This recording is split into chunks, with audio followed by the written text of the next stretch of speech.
Welcome to our channel.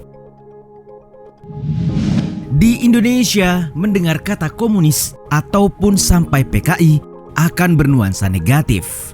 Tentunya hal ini disebabkan karena sisi gelap sejarah Indonesia mengenai PKI. Kita mengenal peristiwa G30S, sebuah peristiwa besar pada tahun 1965 yang menjadi sejarah kelam negeri ini. Peristiwa itu dikait-kaitkan dengan PKI. Tapi ternyata jauh sebelum itu, PKI sudah pernah melakukan aksinya melalui sosok seorang Musso.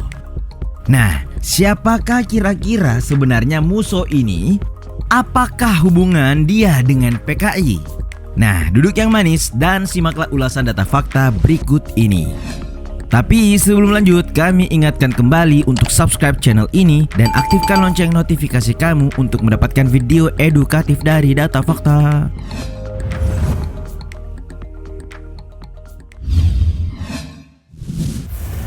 Jejak awal.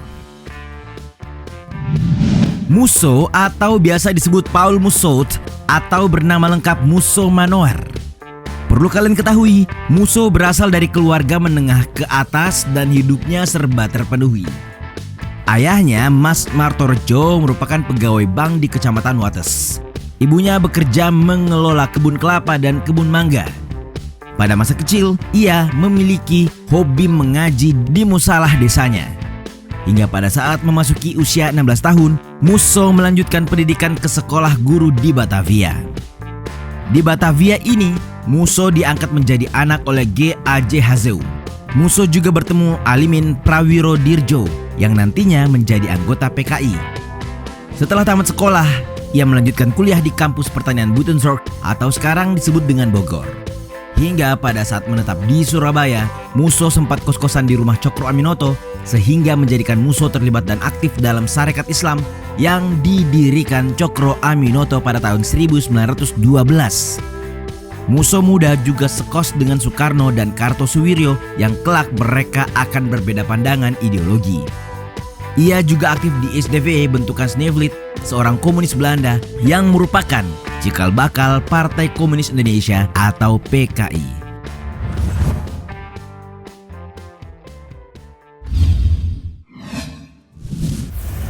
Bertemu Stalin. Suatu kebanggaan dan kehormatan dapat bertemu dengan pahlawan sosialisme dan kelas pekerja sekaligus pemimpin Uni Soviet.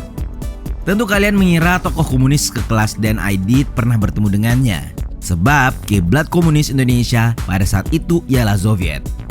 Ternyata bukan Aidit, tetapi seorang Musso lah yang pernah bertemu Stalin 25 Desember 1925. Para pemimpin PKI mengadakan pertemuan tiba-tiba di Prambanan, Klaten, Jawa Tengah. Dalam pertemuan itu mereka membahas aksi berupa pemogokan hingga angkat senjata yang bakal dilakukan oleh kaum tani serta buruh. Tujuannya untuk melancarkan aksi pemberontakan di seluruh Nusantara kepada pendudukan Belanda. Rencana itu harus disampaikan kepada wakil komunis Indonesia yang berada di Singapura. PKI lantas mengirim Musso. Kemudian Komintern di Singapura menindaklanjuti rencana tersebut dengan memberangkatkan Musso ke Uni Soviet. Wah, rupanya Musso langsung dihadapkan kepada pemimpin besar komunis, yakni Stalin ketika di Moskow. Musso menerima mandat dari Stalin agar rencana pemberontakan dibatalkan dulu, serta PKI diharapkan bergerak di bawah tanah dengan propaganda kepada Belanda.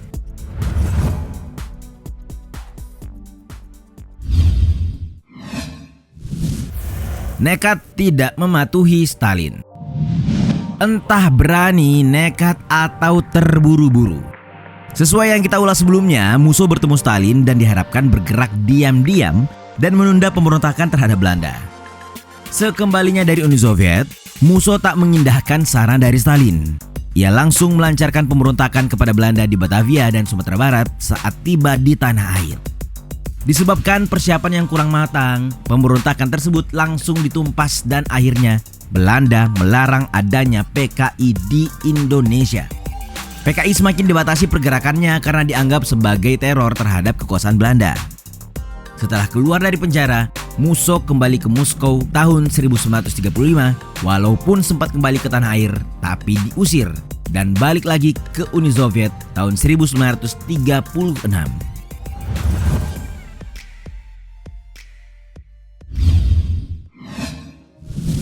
Republik Soviet di Indonesia. Indonesia pun memproklamasikan kemerdekaannya di bawah tombak Bung Karno dan Bung Hatta.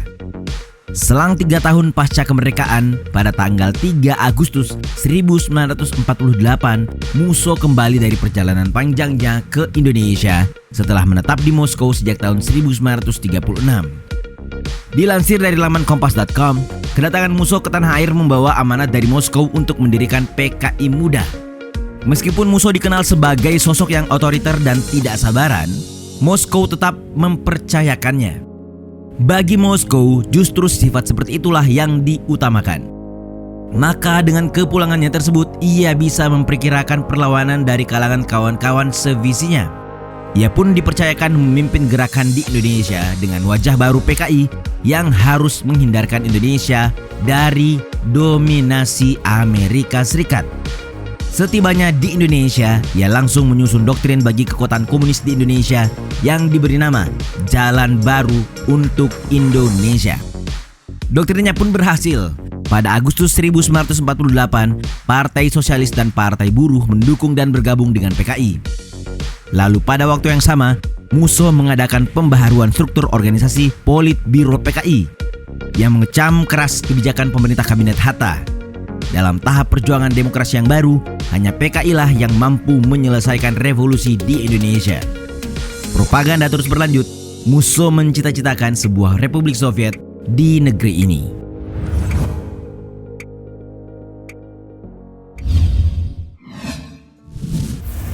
Pemberontakan.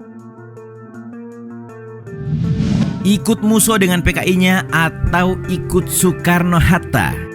Begitulah sekiranya cuplikan sebagian isi pidato Soekarno pada 19 September 1948 di Corong RRI Yogyakarta. Rakyat begitu terkejut mendengar pidato itu. Dilansir dari republika.co.id, PKI mengadakan kudeta, mengadakan perampasan kekuasaan di Madiun. Mereka mendirikan suatu pemerintahan Soviet di bawah pimpinan Musso. Pada 18 September pagi, sekelompok rakyat Purwodadi mengibarkan bendera merah dan Musso berangkat ke Madiun.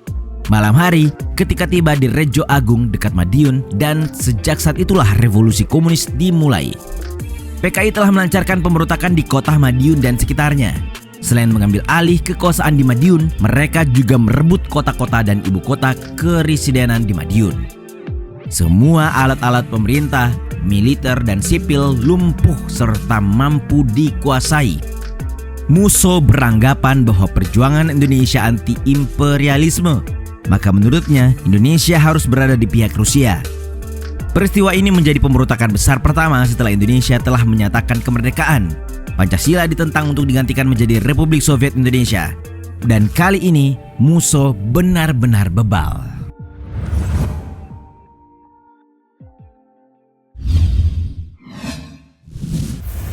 Penangkapan. Partai Komunis beranggapan bahwa dunia ini telah terpecah dua, yaitu blok kapitalis imperialis di bawah dominasi Amerika Serikat dan blok sosialis komunis di bawah Uni Soviet. Musso lah yang menggunakan cara non-revolusioner untuk mencapai kekuasaannya dengan memberontak terang-terangan yang memihak pada Soviet. Namun tentunya negara di bawah Soekarno-Hatta tidak tinggal diam melihat Musso berulah. Kembali dilansir dari kompas.com, Soekarno selaku panglima tertinggi menyatakan negara dalam keadaan bahaya.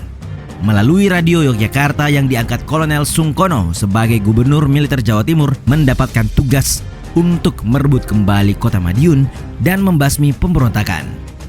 Mulai dilakukan aksi penangkapan pada malam hari seluruh pimpinan PKI di berbagai daerah termasuk ibu kota Yogyakarta pada saat itu. Panglima Besar Jenderal Sudirman pun memerintahkan pengepungan kota Madiun. Gerakan pasukan pemerintah dimulai pada 21 September 1948 dan pengejaran pemberontak oleh TNI dilakukan pada tanggal 31 Oktober 1948.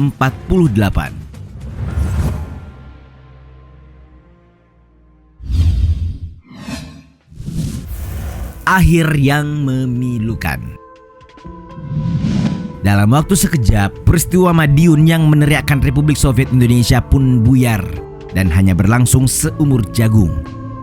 Gerakan yang baru mekar di bawah pimpinan Musso berhasil dibasmi. Dilansir dari Okensan.com, selama 12 hari setelah kota Madiun dikuasai, TNI dan Mobrik sukses mengamankan kembali kota tersebut. Sementara Amir Syarifuddin sendiri berhasil tertangkap dan dieksekusi. Namun Musso dan pengawalnya kabur dengan menaiki sebuah delman, sementara tentara mengejarnya. Dalam kejar-kejaran terjadi saling tembak hingga kuda delman tertembak. Musso berlari dan bersembunyi di sebuah kamar mandi di sebuah permandian umum. Pasukan TNI mengepung kamar mandi tersebut hingga Musso tumbang karena terkena tembakan 2 kali. Ia masih hidup dan tubuhnya dibawa menggunakan tangga bambu.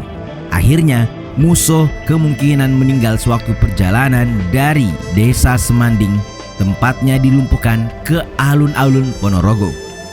Setelah sampai di alun-alun, jenazah Musso dipertontonkan ke khalayak ramai. Mirisnya, ia tidak dikuburkan setelah itu, melainkan dibakar secara diam-diam. Itulah tadi sebelah fakta dari pelopor Republik Soviet Indonesia Musso. Cerita perjuangannya hingga ia benar-benar kalah dan menambah jejak kelam PKI di Indonesia. Bagaimana menurut kalian?